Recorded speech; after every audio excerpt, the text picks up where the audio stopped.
கத்திரிக்காயில ரொம்பவே டிஃபரெண்டா ஊறுகாய் மாதிரி கெட்டு போகாம ஒரு 4 days அந்த மாதிரி உங்களுக்கு இருக்கும். அது எப்படி செய்யணும் அப்படிங்கிற நாம பார்க்கலாம் வாங்க. இப்போ காஞ்ச மிளகாய் போட்டலாம். இதை நல்லா வத்தலாம். இது நல்லா ப்ரௌனா வதங்கிருக்கு. நம்ம இதை எடுத்துடலாம். அடுத்து இந்த இஞ்சி பூண்டு போட்டு வதக்கிக்கலாம். இது கூடவே இந்த தக்காளி போட்டு தேவையான அளவுக்கு கல் உப்பு சேர்த்துடலாம். இது நல்லா பெருசே வச்சு வதக்கிக்கோங்க. இப்போ வறுத்த மிளகாய் இப்போ நம்ம வதக்குனது எல்லாமே இது நல்லா ஆறட்டும். இதில் இப்போ சின்ன வெங்காயம் வதக்கலாம்.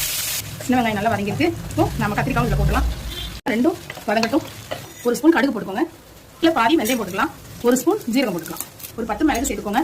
அதையும் நம்ம வறுத்துக்கலாம். தக்காளி தோல் எடுத்துட்டோம். இதை இப்போ நம்ம அரைச்சிட்டு வந்துடலாம். இப்போ நம்ம இந்த அரைச்ச இந்த விழுதை இதில் சேர்த்துக்கலாம். குழம்புக்கு தேவையான குழம்பு மிளகாய் பொடி சேர்த்துடலாம். இதை நல்லா கிளறி விட்டுலாம். காஞ்ச மிளகாய், ஜீரகம், வெந்தயம், கடுகு இது 3ஐயும் நம்ம இதை பொடி சேர்த்து வந்துடலாம். இப்போ நம்ம மையா பிடிச்ச அந்த பொடி இதில் சேர்த்தலாம். இதோட சேர்த்து நம்ம புளி கரைச்சி வச்சுக்கோம் இல்லையா, அதை சேர்த்துடலாம். நமக்கு ஃபைனல் ஸ்டேஜ். இப்போ நல்லா கிளறி விடுங்க. இப்போ நாம பார்க்கலாம். இதே மெத்தடில் இதே மாதிரி செஞ்சு பாருங்க. சூப்பரான